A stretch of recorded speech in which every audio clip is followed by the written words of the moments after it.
As a Yeah. lawyer who advocates for children, though, what are the most common red flags that people should watch for when it comes to child abuse or neglect? So when comparing to this case and when reading what was happening here, there were red flags that should have been seen by a number of people. This woman lived in an apartment building. So, in apartments, we're in close quarters.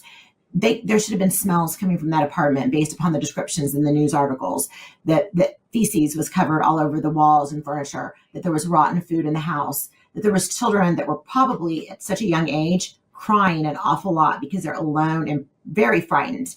Skylar, the little girl, was found under a dresser.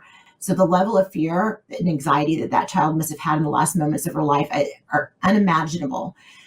There are a number of other people, including her boyfriend, that should have seen these red flags. Where are these children going? Is there a babysitter that is taking care of them every single night? Why aren't these children in daycare? Who are the other caregivers and people that love these children in their lives? They should have seen physical signs of abuse on their arms.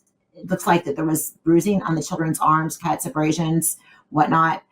When you don't see a child or hear from a child for days, this is another big red flag. So there were a lot of missed opportunities for these children to be saved, quite honestly. What is the emotional and psychological toll on children who are subjected to prolonged neglect?